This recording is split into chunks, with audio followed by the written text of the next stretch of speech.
എല്ലാവർക്കും നമസ്കാരം. എന്റർടൈൻമെന്റ് കീഴിലേക്ക് എല്ലാവർക്കും സ്വാഗതം. കിഴി റിവ്യൂ ആണ്. Level cross. അർഫാസ് അയ്യൂബ് സംവിധാനം ചെയ്ത് പുറത്തു വന്ന സിനിമയാണ്. ജിത്തു ജോസഫാണ് സിനിമയുടെ പ്രസൻസ്.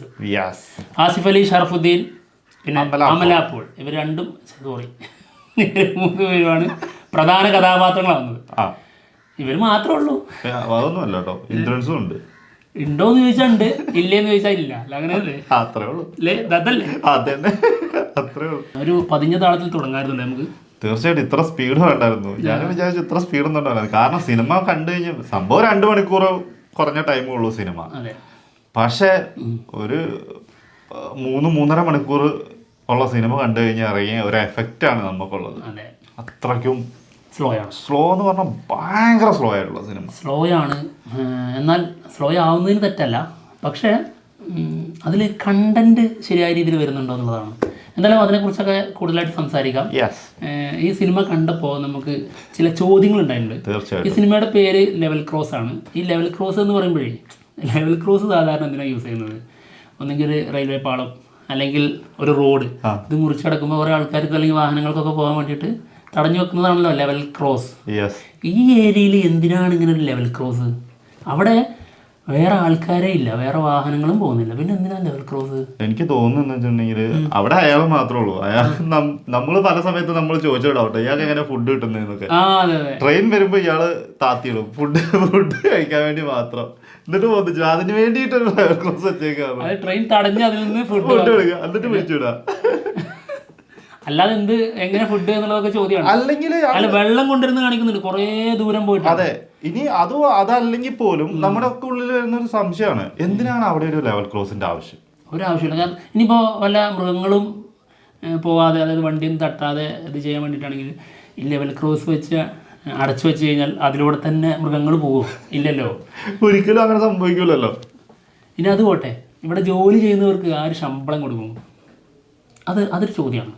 അതോ ഈ ശമ്പളം വേണ്ട, എങ്ങനെയൊക്കെ അവിടെ തട്ടിക്കൂട്ടി ജീവിക്കാന്നുള്ളൊരു ലെവലിൽ ആഗ്രഹിച്ചു വരുന്ന ആൾക്കാരാണോ? അതൊരു ചോദ്യമുണ്ട്. ഇതൊന്നും നമുക്ക് സിനിമയിൽ നിന്ന് കിട്ടുന്ന സംഭവങ്ങളല്ല. പിന്നെ എന്താന്ന് വെച്ചിട്ടുണ്ടെങ്കിൽ ഈ എഴുത്തുകാരന്റെ ഉള്ളിലെ ഇതാണ് അവർ സ്ക്രീനിൽ കാണിച്ചിരിക്കുന്നെങ്കിൽ, അതായത് ചിലരുടെ മനസ്സിന്റെ ഉള്ളിലെ സംഘർഷങ്ങളും അതിൽ വരുന്ന കഥാപാത്രങ്ങളും അവിടെയുള്ള ഒരു കഥയായിട്ട് സങ്കല്പിച്ചാണ് ഇത് പറയുന്നത് എങ്കിൽ ഓക്കെയാണ്. ഈ ചോദ്യങ്ങൾക്കൊന്നും ഒരു പ്രസക്തി ഇല്ല. അതെ, അപ്പൊ നമുക്ക് ഇങ്ങനത്തെ ഒരു കാര്യം ചോദിക്കണം. അത് അയാളുടെ ഉള്ളില് അയാൾ എഴുതിയ, അയാൾ സ്വന്തമായിട്ടുണ്ടാക്കിയ സംഭവം. അപ്പൊ അതിനകത്ത് നമുക്കൊരു ചോദ്യം ചോദിക്കാൻ പറ്റില്ല. പക്ഷെ അല്ലാതെ ചിന്തിക്കുകയാണെങ്കിൽ ഈ കാരണങ്ങളൊക്കെ നമ്മൾ പല സമയത്ത് ചോദിച്ചു, ഇവരെങ്ങനെ ഭക്ഷണം കഴിക്കുന്നു, ഇവരെങ്ങനെ വെള്ളം കുടിക്കും, വെള്ളം കിലോമീറ്ററുകൾ പോയിട്ടാണ് വെള്ളം കൊണ്ടുവരുന്നത്. അപ്പൊ അങ്ങനത്തെ കുറെ സംഭവങ്ങൾ അതിനകത്ത് കാണിക്കുന്നുണ്ട്. പിന്നെ വേറൊരു കാര്യമുണ്ട്, അതായത് നമ്മളിപ്പോ ഒരു ജോലി ചെയ്യുന്ന നമുക്കൊരു ശമ്പളം തരുന്ന ടീം ഉണ്ടാവുമല്ലോ. പിന്നെ അത് ഇപ്പൊ നിന്നെ അവിടെ മാറ്റിയിട്ട് ഞാൻ അങ്ങ് കയറി ജോലി ചെയ്താൽ എനിക്ക് എങ്ങനെ ശമ്പളം കിട്ടും? നിനക്കല്ലേ ജോലി. ഇതൊന്നും എന്നോട് ചോദിക്കരുത്, എനിക്ക് ഒരു ഐഡിയ കിട്ടിയിട്ടില്ല കണ്ടിട്ട്, സത്യമായിട്ട് പറയാം. എന്താണെങ്കിലും വളരെ സ്ലോ ആയിട്ട്. എന്നാൽ ഇതൊക്കെ നമുക്ക് കാണുമ്പോൾ കുറച്ച് സ്പീഡായിട്ട് പോവുകയാണെങ്കിൽ പോലും കുറച്ചുകൂടി രസം ഉണ്ടാവും. ഇത് ഭയങ്കരമായിട്ട് ഇഴച്ച് കൊണ്ടുപോകുന്നത് കൊണ്ടാണ് നമുക്കിതൊന്നും കണക്ട് ആവുന്ന പോലും ഇല്ല സിനിമയായിട്ട്. അതായത് പലയിടങ്ങളിലും വലിച്ചു നീട്ടൽ ഫീൽ ചെയ്യുന്നു, ഭയങ്കര ലാഗ് ഫീൽ ചെയ്യുന്നു, ഇഴഞ്ഞു പോവുക. എന്തായാലും ഒരു ലെവൽ ക്രോസുമായി ബന്ധപ്പെടുത്തി നടക്കുന്ന കഥയാണ്. അവിടെ ആസിഫ് അലി ജോലി ചെയ്യുന്നു, അവിടേക്ക് അമലാപ്പോൾ വരുന്നു. ഇതൊക്കെ ട്രെയിലറിന് വ്യക്തമാണ്, ഇത് സ്പോയിലർ അല്ല. ഓക്കെ, നമ്മുടെ ആസിഫ് അലി ഇതിലൊരു പ്രത്യേക തരം കഥാപാത്രമാണ്. ആളുടെ ലുക്കൊക്കെ കണ്ടില്ലേ. പിന്നെ അമലാപ്പോൾ ഒരു ഡോക്ടറാണ്, ആളുടെ കാമുകനായിട്ട് ഷറഫുദ്ദീൻ. ഇത്രയാണ് കഥാപാത്രങ്ങൾ. ഇവരുടെയൊക്കെ പെർഫോമൻസ് ഒരു ജസ്റ്റ് ആവറേജ് ആയിട്ടാണ് ഫീൽ ചെയ്തത്. ആസിഫ് അലി ഇതുവരെ പിടിക്കാത്തൊരു ഐറ്റമാണ്. പക്ഷെ പിടിച്ചിട്ടുണ്ടോന്ന് വെച്ചാൽ ഇതിന് മുന്നേ ഒരു സിനിമയിലുണ്ട്, നമ്മുടെ കാറ്റ് എന്ന് പറഞ്ഞ സിനിമയിൽ അതുപോലെയൊക്കെ ഒരു ഐറ്റം ഫീൽ ചെയ്യുന്നുണ്ട്. പക്ഷെ അതിൽ നിന്ന് വ്യത്യസ്തമാണോന്ന് വെച്ചാൽ ആണ് കേട്ടോ.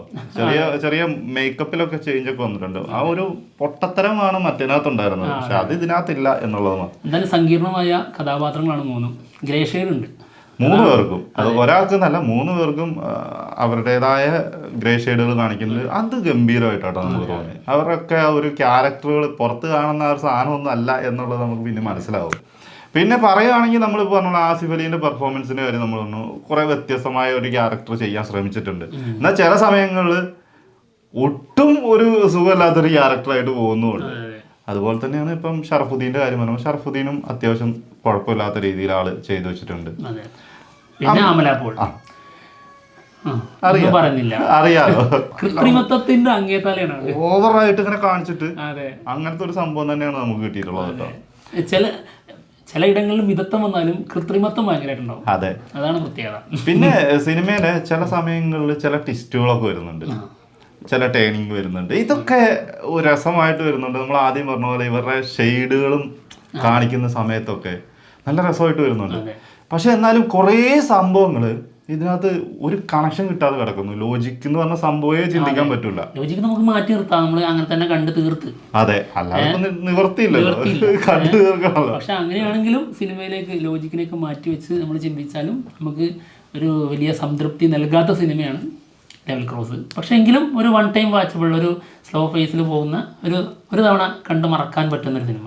അതെ, അതും തോന്നുന്നില്ല എല്ലാവർക്കും അത് അഡ്ജസ്റ്റ് ചെയ്ത് ഇരുന്ന് പോകുമെന്ന് തോന്നുന്നില്ല. കാരണം അത്രത്തോളം സ്ലോയാണ്. നമ്മൾ പല സ്ലോ പേസ് സിനിമകളും കണ്ടിട്ടുണ്ട്. പക്ഷെ അതിനകത്ത് നമുക്ക് ഇഷ്ടപ്പെടും, കാരണം അതിന്റെ കണ്ടന്റിന്റെ വാല്യൂ ഭയങ്കരമായിരിക്കും. നമ്മൾ പിന്നെ അതിങ്ങനെ അതെന്തായിരിക്കും ഇങ്ങനെ കാണിക്കാൻ വേണ്ടി ആടുജീവിതം, പിന്നെ ഉള്ളൊഴുക്ക്, കാതല്, അങ്ങനെ എത്രയോ സിനിമകളുണ്ട്. ഇതെല്ലാം നമ്മള് റോഷാക്കൊക്കെ നമുക്ക് അങ്ങനെ തന്നെ പെടുത്താം. അങ്ങനെ സിനിമകളാണ്. ഇതൊക്കെ നമ്മൾ ഇരുന്ന് കാണും. പക്ഷെ കണ്ടന്റ് ഉണ്ടായിരുന്നു. പക്ഷെ ഇതിനകത്ത് എന്താന്ന് വെച്ചാൽ ഈ ഒരു കണ്ടന്റിന്റെ എന്താ പറയാ പര്യാപ്തത എന്നൊക്കെ പറയില്ലേ, കുറവ്, അത് ശരിക്കും അതിനകത്ത് മനസ്സിലാവുന്നു. ആകെ വരുന്നത് കുറച്ച് ട്വിസ്റ്റും ടെൻസും നേരത്തെ പറഞ്ഞതുപോലെ, അതായത് ഇന്ദ്രൻസിന്റെ സംഭവത്തിന്റെ കാര്യം, പിന്നെ അതിന്റെ ക്ലൈമാക്സിലുള്ള ഒരു സംഭവം, ഇവരുടെയൊക്കെ സ്വഭാവം കാണിക്കുന്ന കുറച്ച് സംഭവങ്ങൾ വരുന്നുണ്ട്. അത് മാത്രമേ നമുക്ക് കുറച്ച് നന്നായിട്ട് തോന്നിയിട്ടുള്ളൂ. എനിക്ക് തോന്നുന്നു ഡോക്ടറിനേക്കാളും ശമ്പളം കിട്ടുന്ന, അല്ലെങ്കിൽ അതിനേക്കാളും വലിയ ഉദ്യോഗമാണ് ലെവൽ ക്രോസിൽ ഇത് പൊക്കി കൊടുക്കുന്നത് എനിക്ക് തോന്നുന്നു. ഈ പണിയെടുക്കുന്ന ആൾക്കെന്നില്ല. അതേതായാലും അത് നിങ്ങൾക്ക് മനസ്സിലാവും കേട്ടോ. അത് എന്തുകൊണ്ടാണ് ഇത് ഈ പറഞ്ഞ സിനിമ കണ്ടേ മനസ്സിലാവുക. എന്താണെങ്കിലും ഒരു പ്രാവശ്യം പോയി കാണാം. അത് സമയമുള്ളവർക്ക് കിട്ടും.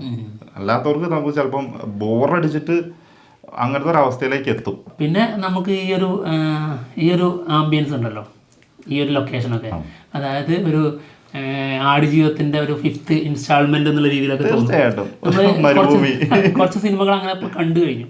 ഒരു 4ാമത്തെ 5ാമത്തെ സിനിമയാണ് ശരിക്കും ലെവൽ ക്രോസ് അതിന്റെ ഭാഗമായിട്ട് വരുന്നത്. അതെ, തീർച്ചയായിട്ടും. മലയാളി ഫ്രം ഇന്ത്യ, അങ്ങനെ കുറെ സിനിമകളുണ്ട് ഇതിന്റെ ചുവട് പിടിച്ചു വരുന്ന പോലെ തോന്നുന്ന സിനിമകൾ. അതായത് ഈ ഒരു എവിടെയെങ്കിലും ഒറ്റപ്പെട്ട് ഇങ്ങനെ നിൽക്കുന്ന 1 or 2 പേര് മാത്രം ഉണ്ടാവും.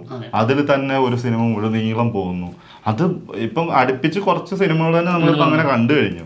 കണ്ടന്റ് വെച്ച് സിനിമ വളരെ ചെറുതായി പോയാൽ തോന്നി. എന്താണെങ്കിലും സിനിമയുടെ മ്യൂസിക് ആവറേജ് സാധനമുള്ളൂ. മ്യൂസിക് എന്തായാലും ഒരു പ്രാവശ്യം പോയി കണ്ടിട്ട് നിങ്ങളുടെ അഭിപ്രായങ്ങൾ പറയാം. എന്തായാലും നമുക്ക് പോവല്ലേ, റേറ്റിംഗ് കൂടി പറഞ്ഞു. 5.5 out of 10. യെസ്. അപ്പം എന്തായാലും ഞങ്ങൾ പോവാണ്. മറ്റുള്ള വിശേഷങ്ങളുമായിട്ട് ഉടനെ തന്നെ വരാം. ബൈ. ബൈ.